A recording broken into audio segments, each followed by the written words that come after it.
اعوذ باللہ من الشیطان الرجیم بسم اللہ الرحمن الرحیم اللہم صلی علی سیدنا مولانا محمد وعلی آل سیدنا مولانا محمد وبارک وسلم وصلو علیہ۔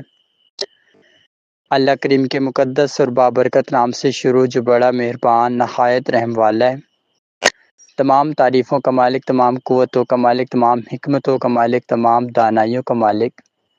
دعائے اس کریم ذات سے ہم سب کی حاضری اپنی بارگاہ میں قبول و منظور فرمائے، ہم سب کو بہت سارا اجر عظیم عطا فرمائے، ہم سب کے تمام صغیرہ کبیرہ گناہ معاف فرمائے، ہر قسم کی آفت اور بلیات سے امان عطا فرمائے۔ سرکار دو عالم صلی اللہ علیہ وآلہ وسلم کی سچی اور پکی محبت اور چاہت نصیب فرمائے، اور ہم سب کے تمام درجات کو بلندی بالخیر فرمائے۔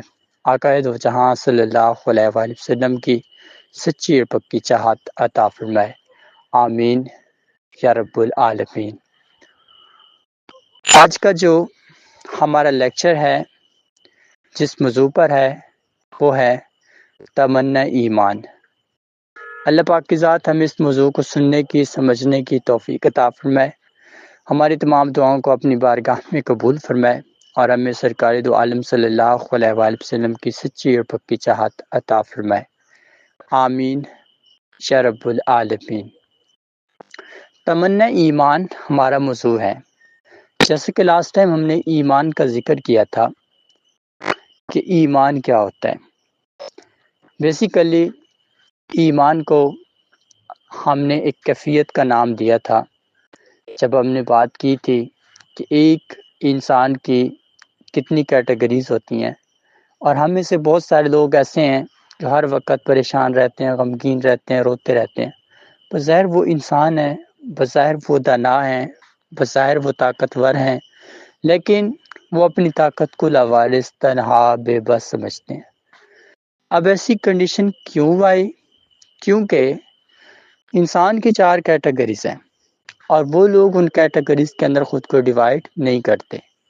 وہ لوگ اگر مسلمانیت کے اندر داخل ہوئے ہیں تو وہ اسی چیز کے اوپر دن رات روتے ہیں، ترستے ہیں، تڑپتے ہیں کہ وہ ناکام ہیں، ان کے لیے یہ مشکلات ہیں، یہ مشکلات ہیں۔ بظاہر ہر مسلمان کے لیے مشکلات نہیں ہیں، لیکن جن کے لیے ہیں ان کو بہت عجیب لگتا ہے اپنی زندگی کے اندر اس طرح کے علامات کو دیکھنا۔ تو آخر وجہ کیا ہے؟ ایک انسان کیوں اتنا مایوس ہے؟ کیونکہ حضرت آدم علیہ السلام سے لے کر آخری نبی زمان تک اتنے نبی کائنات میں آئے، اور ہر نبی نے اپنی امت کے لیے جو مانگا یا امت نے جو نبی سے فرمائش کی تو اللہ نے عطا کیا۔ اب ہمارا نبی جو کہ سب کا سالار ہے، جو کہ سب کا امام ہے، اس کا امتی اتنے غموں میں، اتنی تکلیفوں میں، اتنی بیماریوں میں، آخر یہ کیسے ممکن ہو سکتا ہے کہ اس کا امتی لاوارث ہو، اس کی کوئی دعا نہ سنے، کوئی اس کی بات مانے نہ، یا کچھ ایسا ہو؟ کیونکہ ہمارے نبی نے تو وہ کام کر دکھائے ہیں جو کہ تمام انبیاء نہیں کر پائے، اور جو سرکار نے اپنی محبت اور اپنی چاہت ہمارے دلوں کے اندر اتاری ہے، اللہ پاک کی رحمت اور اس کا فضل ہمارے اوپر غالب ہوا ہے، جس نے آج بھی ہمیں شعور کی حالت میں رکھا ہے، جس کی وجہ سے ہمارے آج تک نگاہیں، ہماری صورتیں سلامت ہیں، آج تک ان کے اندر کسی قسم کی ترمیم پیدا نہیں ہوئی۔ باقی نبیوں کی تمام امتیں جو گناہ کرتی تھیں تو وہ اپنے گناہ کا وبال اٹھاتی تھیں، لیکن یہ وہ مہربان ہے کہ ان کی جتنی بھی امت ہے وہ آج تک جتنے جرائم، جتنی خامیاں، جتنی کوتاہیاں کر چکی ہے، مگر آج بھی محفوظ ہے۔ اور اللہ نے محفوظ بھی اس طرح کیا ہے کہ کوئی ایک عیب رکھنے والے کا دوسرا انسان نہیں جان سکتا کہ اس میں کون سا عیب ہے۔ بظاہر وہ اچھا کرے یا برا کرے، رب کریم کی ذات کو تو واضح علم ہے کہ اس نے کیا کیا، مگر اللہ اس کے عیبوں پر پردہ رکھتا ہے، کیونکہ اس نے اس کو تخلیق کی ہے، اور کبھی بھی وہ اس کی برائی کو زمانے میں ظاہر نہیں کرتا کہ لوگ اس کو برا بولیں اور اللہ کی تخلیق پر آنچ آئے۔ تو یہ چیز ہم نے یہاں پر سمجھی ہے، مگر ہم جانیں گے کہ ہم لوگ اتنے ناکام، اتنے بے بس، بے سہارا کیوں ہیں۔ اب ہم اس کی مکمل وجہ کو سمجھتے ہیں۔ سب سے پہلی جو چیز ہے وہ ہوتی ہے کسی بھی انسان کے لیے انسان ہونا۔ اب انسان ہونا ایک وہ کیٹیگری ہے جس میں کوئی مذہب نہیں ہے، کوئی مسلک نہیں ہے، آپ کے لیے حلال حرام کی پہچان کچھ بھی نہیں ہے، سمپلی آپ کے اندر ایک ہمدردی ہے، جیسا کہ ایک انسان کے اندر احساس ہوتا ہے، بس وہی ہے۔ اب اس کنڈیشن کے اندر کسی انسان کے ساتھ زیادتی ہو رہی ہوگی تو اس کو روکنے میں مدد کرے گا، کسی انسان کو کوئی مار رہا ہوگا تو اس کو روکے گا، کسی انسان کا کوئی برا چاہ رہا ہوگا تو اس کو روکے گا، کسی انسان کو نقصان نہیں ہونے دیا جائے گا، کسی انسان کے دکھ درد میں شرکت کر لی جائے گی، کسی انسان کو اچھی بات سمجھا دی جائے گی۔ اب یہ ایک انسانی اقدار ہے، اور ہمارے کلام پاک کے اندر بھی یہی باتیں کہی گئی ہیں کہ لوگوں کے ساتھ بھلائی کرو، معاشرے کی تعظیم کرو، اچھی باتیں سکھاؤ، احساس کرو، خیال رکھو، ایمانداری کا کام کرو۔ یہی چیز اس انسان نے بھی کی۔ اب جب اس انسان نے انسانیت والی فیز مکمل کی تو اتنا مضبوط ہو چکا ہے۔ اب اگلی فیز اس پر آتی ہے ایمان کی۔ اب ایمان ایک ایسی فیز ہے جہاں پر اس انسان نے صحیح اور غلط کا فرق نوٹ کرنا ہے۔ ایک کیفیت ہے، ایمان ایک کیفیت ہے، ایک روح ہے جو کہ ہمیں نظر نہیں آتی۔ اب ہم انبیاء کرام پر ایمان رکھتے ہیں، آسمانی کتابوں پر ایمان رکھتے ہیں، اللہ اس کے حبیب پر ایمان رکھتے ہیں، کلمہ توحید پر ایمان رکھتے ہیں۔ اب یہ ہمارا ایمان ہے، چیزیں ہمارے سامنے موجود ہیں، سب کچھ ہے، مگر ایمان کی شکل نہیں ہے۔ تو مطلب ایک کیفیت ہے، ایک ہمارے دل کی اپنی فیلنگ ہے جس کو ہم بار بار عمل میں لاتے ہیں، جس کو ہم محسوس کرتے ہیں۔ اب ایمان ایک کیفیت ہے۔ اب اس کیفیت میں شریف ہونا، رحم دل ہونا، نیکوکار ہونا، دکھ سکھ میں کام آنا، برائی سے روکنا، اب یہ سب چیزیں جو آپ کی فیلنگز ہیں، یہ چیزیں آپ کا ایمان ہے۔ اب جب آپ اس کیٹیگری پہ کھڑے ہیں، اب یہی شریعت کے اندر بھی آپ کو سمجھایا گیا ہے۔ جب آپ پہلی فیز سے گزرے، وہاں پر آپ نے پہلے عمل کیا، پھر وہی چیزیں آپ نے یہاں پر دوبارہ عمل کریں۔ اب آپ خود سوچ سکتے ہیں کہ آپ کتنا مضبوط ہو چکے ہوں گے بار بار ان کاموں کو کر کر کے۔ تیسری فیز آتی ہے مسلمان۔ اب مسلمان جب ایک انسان بن جاتا ہے تو یہاں پر اس کا مذہب اور مسلک کی بات چھٹتی ہے، یہاں پر اس کے اوپر حلال اور حرام کی فرق آ جاتی ہے، یہاں پر اس کو اچھے اور برے کی فرق آ جاتی ہے، جو بھی مختلف فیکٹرز ہوتے ہیں۔ اب چیزیں وہی ہیں، یہاں بھی چیزیں وہی ہیں، صرف ایک چیز کی ترمیم ہوئی ہے، مذہب اور مسلک، اور کوئی بھی چیز تبدیل نہیں ہوئی۔ جو مذہب اور مسلک کے مطابق حلال ہے وہ حلال ہے، جو حرام ہے وہ حرام ہے۔ لیکن پچھلی جو دو فیزز تھی ان میں سے کوئی مسلک مذہب کا واسطہ نظر نہیں آیا تھا۔ اب یہاں پر ہمارے ایمان کی پاور بھی آ گئی کہ ہم مسلمان ہیں، ہمارا ایمان ہے، اور اب ہمارے اندر مذہب اور مسلک کی پہچان بھی آ گئی۔ اب یہ تین کیٹیگری سے ہم پاس کر رہے ہیں۔ ہم کتنا اپنے آپ کو ایڈوانس کر سکتے ہیں اس کنڈیشن میں، جب ہم یہ تین کام پہلے کریں گے، تین کیٹیگریز کو فالو کر لیں گے تو ہم بہت زیادہ مضبوط نظر آئیں گے۔ اور اس کے بعد جب آخری کیٹیگری آئے گی تو وہ آتی ہے کامل مومن کی۔ اب مومن بھی ایک کیفیت ہے، لیکن مومنوں کو ہم دیکھ بھی سکتے ہیں، سن بھی سکتے ہیں، ان کی باتوں کو سمجھ بھی سکتے ہیں، ان پہ عمل بھی کر سکتے ہیں، ان سے رہنمائی لے بھی سکتے ہیں، بائی فیس بھی ان کو مل سکتے ہیں۔ اب مومن کیا ہے؟ مسلمانیت کا دائرہ کار کہ مسلمان تھک جاتا ہے، اللہ کو دھوکہ دے جاتا ہے، اپنی مرضی کی خاطر اللہ کی نہیں مانتا، سب جرائم کرتا ہے۔ لیکن مومن وہ ہے جو کہ اپنی زندگی کا ہر فیصلہ رب کریم کی بارگاہ میں رکھتا ہے، اور کبھی مومن اپنی مرضی سے کوئی قدم نہیں اٹھاتا۔ وہ ہر وقت اللہ کا خوف اپنے دل میں رکھتا ہے۔ وہ دنیا کے طلب، دنیا کی عیش و عشرت، دنیا کی امن سلامتی، وہ کس چیز سے کوئی وہ نہیں رکھتا۔ وہ اللہ اور اس کے رسول کے فرمان کی تعظیم کرتا ہے، اور وہ ہمیشہ اس کو اپنانے کی بھرپور کوشش کرتا ہے۔ اب یہ چیزیں ہم نے یہاں تک سمجھ لی ہیں کہ ہم اللہ اور اس کے رسول کی محبت و چاہت کو اپنے دل کے اندر اتاریں، اس کا خاص فضل اور ان کی خاص شفقت کو اپنے دل میں اتاریں، تاکہ ہمارے تمام گناہ بھی معاف ہوں، ہماری تمام خطائیں بھی معاف ہوں، ہماری زندگی بھی آسان ہو۔ اب یہی جو چیزیں بتائی گئی ہیں، جب ہم دین اسلام میں داخل ہوئے، ہم نے کلمہ طیبہ کی بنیاد پر گواہی پیش کی کہ اللہ بھی ایک ہے اور اس کا حبیب بھی ایک ہی ہے۔ ہم نے اس چیز کی گواہی پیش کر دی کہ وہ دونوں ہیں۔ اب اس کا مطلب ہے کہ جب اللہ کا حکم کوئی آیا ہے تو ہمیں وہ بھی ماننا ہے، اور جو حبیب کا حکم آیا ہے وہ بھی ماننا ہے۔ اب ہم میں سے جتنے بھی افراد ہیں وہ اللہ کی مان لیتے ہیں لیکن حبیب کی نہیں مانتے۔ حبیب نے جو چیزیں سمجھائیں ان کو نہیں مانتے، جو چیزیں اللہ پاک نے سمجھائیں کبھی ان کو نہیں مانتے۔ اب یہ چیزیں دونوں ہیں۔ اب انہی چیزوں کے اوپر انسان کا سب کچھ موجود ہے۔ اب اسی حبیب پر جس کی انہوں نے اتباع کی، جس کو انہوں نے مانا، اس پر 30 پارے قرآن پاک اترے ہیں۔ اب یہ 30 پارے قرآن جو اترا ہے، اب اس کے اندر سب سے پہل میں ایک بات کہی گئی ہے کہ انسان کو رب کریم کا خوف اپنے دل میں رکھنا ہے، خود کو برائی کی طرف نہیں دھکیلنا۔ جہنم کا بتایا گیا، جنت کا بتایا گیا، اس کے اندر انسان کو حلال کا بتایا گیا، حرام کا بتایا گیا، چوری کا بتایا گیا، زنا کا بتایا گیا، برائی کا بتایا گیا، ہر برے اعمال کا بتایا گیا۔ چونکہ جھوٹ آج ہمارا فیوریٹ ورکنگ ہے، فیوریٹ کام ہے۔ اب اس چیز کے بارے میں بھی کتنا سختی سے کہا گیا کہ یہ غلط ہے۔ سود ہے، ہم لوگ کسی طرح کا کوئی گناہ کرتے ہیں، کسی کا حق کھا لیتے ہیں، کسی یتیم کا حق کھا لیتے ہیں، کسی غریب کے حق کھا لیتے ہیں، اپنے صدقات نہیں دیتے، ہمارے گھروں کے اندر شرعی مسائل ہیں، سب چیزیں اس کلام پاک کے اندر موجود ہے۔ لیکن ہم نے جیسے ان کا ایک انکار کیا، سب سے بڑھ کر جو عمل ہے وہ نماز ہے۔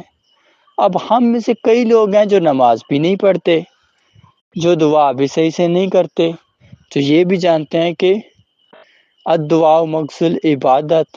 اب دعا ایک عبادت کا رکن ہے، جب تک انسان دعا نہیں کرتا تب تک عبادت بے ذائقہ نظر آتی ہے۔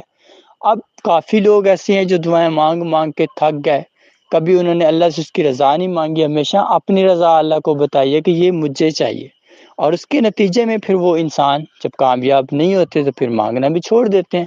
وہ اپنے اندر اتنا ایٹیٹیوڈ رکھتے ہیں، وہ خود کو کچھ چیز سمجھتے ہیں کہ وہ کہتے ہیں کہ میں نے مانگا مجھے نہیں ملا، اب میں کیوں مانگوں، اب تو میں کبھی نہ مانگوں۔ تو وہ ان کے عقائد مزید ان کو نفرت کی طرف کھینچتے ہیں، اللہ اور اس کے رسول کی محبت اور چاہت ان کے دل سے باہر نکل جاتی ہے، وہ مزید ان سے دوری اختیار کرتے ہیں۔ اب اس کا نتیجہ کہ وہ کفر پر چلے جاتے ہیں۔ اب جس نے یہ جرائم کیے، یہ غلطیاں کی، یہ خرابیاں کی، پھر اللہ نے کئی بار اس کو بولا کہ توبہ بھی کر سکتے ہو، میں بخشنے والا مہربان ہوں، میں بخشنے والا مہربان ہوں، لیکن وہ انسان اس سے لڑ رہا ہے، مقابلہ لگا کے کھڑا ہے، ضد لگا کے کھڑا ہے کہ میں نے جیتنا ہے، میں نے فتح کرنی ہے، میں نے سب کچھ کرنا ہے۔ اب یہ تمام اس کے نظریات سمجھنے والے ہیں، اس کو غور و فکر میں لانا بہت ضروری بات ہے، بہت زیادہ امر والی بات ہے۔ اب یہ چیز تو ہم نے یہاں تک سمجھ لی۔ اب ہم جب ان چیزوں پر عمل کریں گے، کیسے عمل کریں گے؟ سب سے پہلے توبہ ہوتی ہے۔ جب تک توبہ نہیں کرتے تب تک جتنا بھی ہم اللہ کے سامنے سجدے کر لیں، دعائیں کر لیں، معافیاں مانگ لیں، تب تک وہ جرائم معاف نہیں ہوتے۔ کیونکہ ہم میں سے کافی لوگ ایسے ہوتے ہیں جو یہ کنسیپٹ دیتے ہیں کہ توبہ کرنا مطلب کہ ہر وقت تسبیحیں پڑھو، ہر وقت نمازیں پڑھو، دعائیں کرو، آپ کی توبہ ہو گئی ہے۔ توبہ کی توفیق آپ کو جب ملتی ہے تو سب سے پہلے آپ کا جو عمل ہوتا ہے وہ اپنے نفس کے خلاف جہاد ہوتا ہے۔ آپ اپنے نفس کو روکتے ہیں۔ اگر آپ جھوٹ بولتے ہیں تو آپ اپنی زبان کو روکیں گے، اگر آپ غلط کام کرتے ہیں آپ اپنی نگاہوں کو روکیں گے، اگر آپ کسی انسان کا غیبت والا کام کرتے ہیں تو آپ اپنی زبان روکیں گے، اگر آپ برے لوگوں کی باتیں سنتے ہیں، ان کی محفلیں اٹینڈ کرتے ہیں، فسادات پھیلانے والوں کے قریب رہتے ہیں، ان کی سنتے ہیں، تو اپنے کانوں کے ساتھ جہاد کریں۔ ہر ایک چیز کے ساتھ آپ نے جہاد کرنا ہے۔ جب تک جہاد نہیں ہوگا تب تک آپ کو سکون نہیں آئے گا۔ آپ توبہ کر کے آئیں گے، 2 منٹ بیٹھیں گے یا 1 گھنٹہ بیٹھ جائیں گے، گھنٹے بعد آپ پھر اسی گمراہی، اسی خرابی کا شکار نظر آئیں گے۔ لیکن جب آپ نے اپنے نفس سے جہاد کیا تو یہ وہ جہاد ہے جو کہ کبھی زندگی بھر بھی آپ کے قریب شیطان کو نہیں آنے دے گا، اور کسی بھی قیمت آپ کسی زوال، کسی تذلیل، کسی مشکل کا شکار نہیں ہو سکتے۔ اور سب سے جو بڑی توبہ کا پروسیس ہے وہ نفس سے جہاد ہے۔ اگر نفس مر گیا تو پچھلے گناہ معاف ہو جائیں گے، کیونکہ آگے انسان کے اندر کرنے کی گنجائش بچے گی نہیں۔ وہ اس کو بہت زیادہ شرمندگی محسوس کرے گا کہ اب اس سے کوئی غلطی ہوگی، کیونکہ اللہ اس کے دل کو روشن کر دے گا۔ جب انسان توبہ کر لیتا ہے تو اللہ پاک اس کے ساتھ ویسے ہو جاتا ہے جیسا اس کے ساتھ پہلے سے تھا، اور اس کی تمام دعائیں، تمام عاجزی، تمام انکساری، جو کچھ بھی وہ کر رہا ہوتا ہے تو اللہ کے دروازے پر قبولیت کا درجہ پا جاتی ہیں۔ اب یہ چیزیں ہم نے یہاں تک سمجھی ہیں۔ اب ہم نے بات کی تھی تمنا ایمان۔ اب ایمان کی تمنا میں ہمارے پاس 4 چیزیں ہونا ضروری ہیں۔ یہ وہ 4 چیزیں ہیں جن کی بنیاد پر ہم لوگ بہت زیادہ حد تک اللہ اور اس کے رسول کے شکر گزار ہوتے ہیں۔ پہلی جو چیز ہے وہ ہے انسان کا خوش اخلاق ہونا۔ خوش اخلاق ہونا ایک ایمان کی ایسی کیفیت ہے کہ جس میں آپ لوگوں کے دلوں سے ہر نکلی ہوئی آرزو پوری ہوگی۔ وہ آپ اپنے حق میں کریں گے، کسی اور کے حق میں کریں گے، کوئی اور آپ کے حق میں کرے گا، اللہ پاک کی ذات اس دعا کو کبھی بھی رد نہیں کرے گی۔ اب اگر دوسری بات کی جائے تو اس کے اندر ہے آپ کا بہت زیادہ حد تک رحم دل ہونا۔ اب رحم دل ہونا ایک ایسا عمل ہے جو کہ بہت امپاسبل عمل ہے۔ بہت سارے لوگ اس چیز کو قابو کرنے میں ناکام رہتے ہیں، لیکن رحم کرنا ضروری ہے، اور رحم کرنے میں بہت فلاح ہے۔ جتنا آپ رحم کھائیں گے اتنا اللہ بھی آپ پر رحم کھائے گا، صرف آخرت میں نہیں، دنیا میں بھی آپ پر اپنا رحم اور اپنا کرم وہ واضح کرے گا، اور آپ کی تمام جتنی بھی خطائیں ہوں گی ان کو بھی معاف فرمائے گا۔ اب اگر ہم تیسرے نقطے کی بات کی رہے تو وہ ہے انسان کا بہت زیادہ حد تک توبہ کرنا۔ اب توبہ کرنا ایک ایسا عمل ہے جو اس کے نام اعمال کو مردہ نہیں ہونے دیتا، بے جان نہیں ہونے دیتا، بے ذائقہ نہیں ہونے دیتا، بلکہ اللہ کی رحمت اور اس کا کرم ان میں داخل ہوتا ہے، اور وہ لازمی رب کریم کے خوف اور اس کی محبت اور چاہت کو اپنے دل میں جگہ دے رہا ہوتا ہے۔ اب یہ آخری اگر پوائنٹ کی بات کی جائے تو اس کے اندر ہے انسان کا ادب کرنا، اپنے بزرگوں کا، اپنے بڑوں کا، اپنے چھوٹوں کا۔ تو یہ چیز اس کو مزید رب کریم کی رحمت اور اس کے کرم کے قریب کر دیتی ہے، اور اس کی جو خطائیں ہوتی ہیں، جو اس کی کوتاہیاں ہوتی ہیں، رب کریم اپنی رحمت اور اپنے کرم سے معاف فرما دیتا ہے۔ اب یہ تمنا ایمان کے اندر ہم نے یہ ساری باتیں سمجھی ہیں کہ جب بھی انسان میں یہ 4 فعل آ جائیں گے تو اس نے اپنی زندگی کی آدھی محنت مکمل کر لی۔ جو رب کریم کا فرمان ہے، جو رب کریم کی اپنی رحمت اور اس کے کرم سے جو بتایا گیا ہے، جو سمجھایا گیا ہے، اس پر بھرپور عمل کرنا ضروری ہے۔ رب کریم کی محبت اور چاہت جتنا دل میں ہوگی، اللہ کی رحمت اور اس کے کرم کی وجہ سرکار دو عالم صلی اللہ علیہ وآلہ وسلم کی محبت اور چاہت بھی ہمارے دل میں ہوگی، جو کہ ہمارے لیے بہت زیادہ آسانی اور بھلائیوں کا باعث بن سکتی ہے۔ اب یہ چیزیں ہم نے یہاں تک سمجھ لی ہیں، مکمل ان پر غور و فکر کرنے کی ہم کوشش کر سکتے ہیں۔ اب اگر ہم اگلی بات دیکھیں تو وہ ہے قوت ایمان پا لینے کے بعد انسان کی زندگی کا عالم کیا ہوتا ہے۔ قوت ایمان، تمنا ایمان، جب ایک انسان اپنی دنیاوی مقصد کو پیچھے رکھ کے اخروی مقصد کے بارے میں سوچنا شروع کرتا ہے تو وہ اللہ کی رحمت اور اس کا کرم اس کے قریب امڑ آتا ہے، اور اس کے امڑنے کی وجہ سے اس انسان کی جتنی بھی دعائیں ہوتی ہیں، جتنی بھی حاجات ہوتی ہیں، اللہ پاک کی ذات ایسی ایک رحمت اور ایسے کرم نازل فرماتی ہے، اس انسان کو کسی بھی قیمت میں مایوسی یا اداسی کا سامنا نہیں کرنا پڑتا۔ اب یہ چیز ہم نے بہت زیادہ اہمیت کے ساتھ سمجھی۔ اللہ پاک کی ذات بھی ہمیں ان باتوں کو مکمل سمجھنے کی توفیق دے، اور جتنا زیادہ انسان اللہ اور اس کے رسول کی پہچان رکھے گا، ان کے فرمانوں کو مانے گا، اتنا اس کی زندگی میں سکون اور خوشحالی ہوگی، اور جتنا ان کے خلاف جائے گا اتنا اس کی زندگی میں مشکلات اور تکالیف بڑھیں گی۔ اب اگر ہم سب کے سب افراد ایک دن میں اپنے نفس کے ساتھ فائٹ کرنا شروع کر دیں تو اگلے دن ہمارے گھروں سے آنے والے ہر آفت، ہر گردش کا خاتمہ دکھائی دے گا، کیونکہ انسان کے ایمان کی قوت شیطان کو کئی سال رلا دیتی ہے، اور اگر وہ انسان اپنے رب کا خوف اپنے دل میں رکھ کے اپنے لیے دعا کرے گا تو اللہ پاک کی ذات ضرور اپنی رحمت اور اپنے کرم کا معاملہ فرما دے گی، اور جتنا زیادہ انسان اللہ اور اس کے رسول کی تابعداری کرے گا اتنا اس کی زندگی میں خوشحالیاں ہوں گی، رحمتیں ہوں گی، برکتیں ہوں گی، احسانات ہوں گے۔ اللہ پاک کی ذات ہمیں اس موضوع کو سننے کی، سمجھنے کی توفیق عطا فرمائے، اور ہماری تمام دعائیں قبول فرمائے۔ آمین یا رب العالمین۔